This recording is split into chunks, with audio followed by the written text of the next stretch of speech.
Bahasa di Indonesia sangatlah beragam. Keragaman ini dilandasi dari berbagai latar belakang. Indonesia memiliki sangat banyak kebudayaan daerah yang berbeda-beda. Namun tak perlu risau, sebab NKRI telah mencetuskan bahwa ada bahasa pemersatu, yakni bahasa Indonesia, yang terpatri jelas di Sumpah Pemuda yang dideklarasikan pada tanggal 28 Oktober 1928. Nah, oleh karenanya pada hari itu bisa dikatakan juga sebagai hari lahirnya bahasa Indonesia sebagai bahasa nasional. Ternyata kehebatan bahasa Indonesia tidak berhenti di negara kita saja, namun mata dunia juga mulai melirik pada keunikannya. Tahukah Anda bahwa Wikipedia Indonesia kini berada di peringkat 25 dari 250 Wikipedia berbahasa asing di dunia? Sedangkan di tingkat Asia, bahasa Indonesia berada di peringkat 3 setelah Jepang dan Mandarin. Ini pencapaian luar biasa. Ini menunjukkan bahwa bahasa Indonesia dipandang cukup penting di dunia. Nah, negara mana saja yang menganggap bahasa Indonesia itu penting untuk dipelajari? Sebelum lanjut, seperti biasa, jangan lupa like dan subscribe untuk mengikuti video-video kami selanjutnya.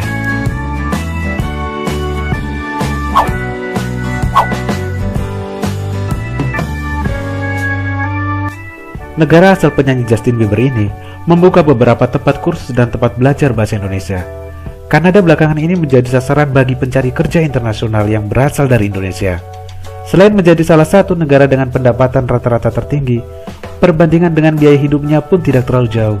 Meningkatnya jumlah pekerja dari Indonesia membuat Kanada menganggap belajar bahasa Indonesia itu penting.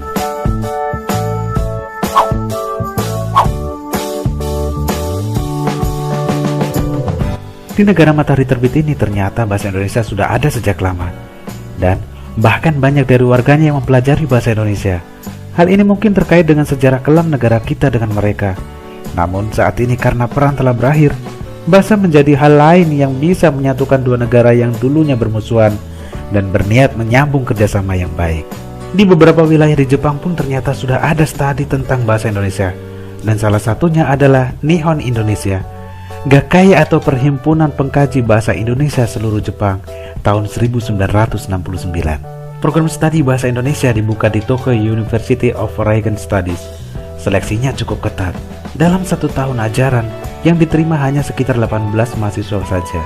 Para mahasiswa ini diajari mulai dasar bahasa Indonesia hingga membaca serta menulis bahasa Indonesia dengan baik dan benar.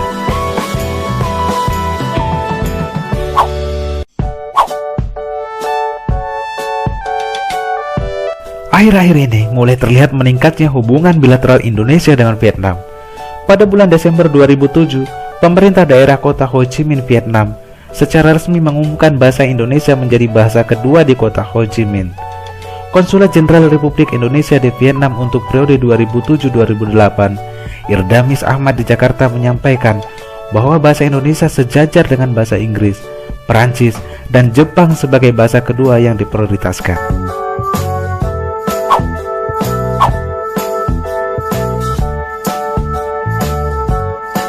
Jika suatu saat sobat muda berkunjung ke negara Australia, jangan kaget ketika ada warga Australia yang menyapa Anda dengan selamat pagi atau selamat sore. Sebab artinya mereka tahu bahwa sobat muda memang berasal dari Indonesia. Bahasa Indonesia dianggap tidak terlalu asing bagi mereka, sebab di sana pun bahasa Indonesia dan Jawa dipelajari bahkan menjadi salah satu mata kuliah.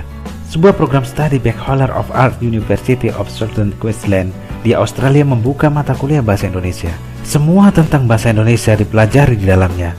Ada tercatat lebih dari 500 sekolah dasar di Australia mewajibkan mata pelajaran bahasa Indonesia. Anda akan terkejut ketika kebanyakan anak kelas 6 SD di sana telah lancar berbahasa Indonesia.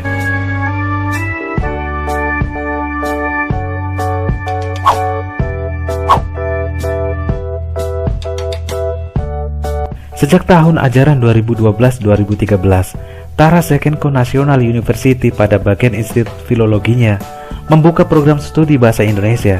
Kedutaan Indonesia untuk Ukraina sangat mendukung pembukaan program studi ini. Pemerintah Indonesia pun membuka pusat kajian bahasa Indonesia untuk membantu prodi tersebut. Bahkan para mahasiswa diberikan fasilitas Dharma Siswa, beasiswa dari pemerintah Indonesia untuk mahasiswa asing yang terpilih.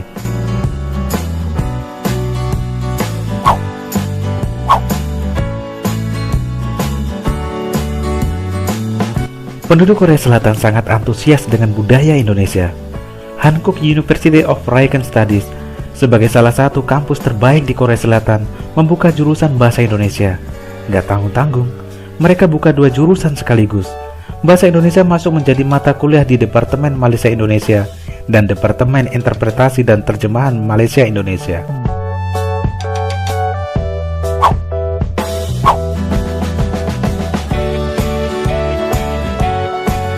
Beberapa universitas di kepulauan yang terdiri dari banyak gunung berapi ini mengajarkan bahasa Indonesia di dalam kurikulumnya.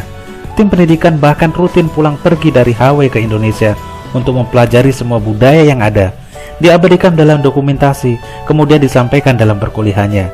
Orang Hawaii sangat tertarik dengan bahasa Indonesia dan mereka antusias mempelajarinya.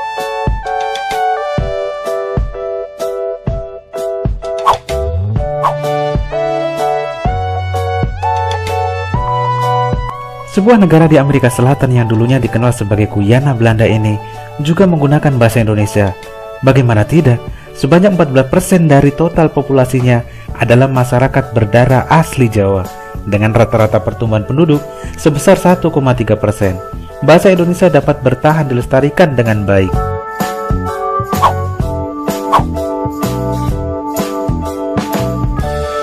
University of Applied Science Hungaria membuka kelas bahasa Indonesia sebagai satu kursus bahasa yang dipilih mahasiswanya untuk menyelesaikan studi. Siaran pers Kedutaan Besar Republik Indonesia di Budapest menyebutkan, Duta Besar Republik Indonesia untuk Hungaria, Wenning Esti Probo, resmi membuka kursus ini pada Selasa 14 Februari 2017. Wenning menyampaikan penghargaan kepada BBS yang telah membuka kursus bahasa Indonesia. BBS sendiri mewajibkan mahasiswanya menguasai 2 bahasa asing untuk sarjana dan 3 bahasa asing untuk S2 sebagai syarat kelulusan dan membantu menyediakan kursus bahasa bagi mahasiswa.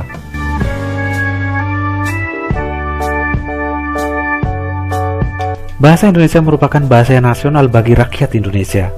Bahasa Indonesia merupakan sarana komunikasi bagi bangsa Indonesia. Bahasa yang mempersatukan komunikasi dari berbagai suku di Indonesia. Bahasa yang sangat penting untuk dipelajari lebih dalam bagi bangsa Indonesia, terutama para generasi muda penerus bangsa. Di negara sendiri, terkadang bahasa Indonesia sering dipandang sebelah mata dan dianggap kurang keren dan membosankan. Banyak orang yang lebih menyukai berbicara dengan bahasa asing, padahal bahasa Indonesia yang sering dianggap remeh, ini ternyata telah dipelajari di berbagai negara di dunia. Banyak negara lain yang menyatakan bahwa bahasa Indonesia ini lebih mudah dipelajari oleh orang-orang asing karena pelafalannya yang seringkali tidak rumit.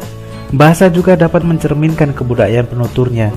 Jadi, selain belajar mengenai arti kata, belajar bahasa juga berarti mempelajari kebudayaan suatu negara.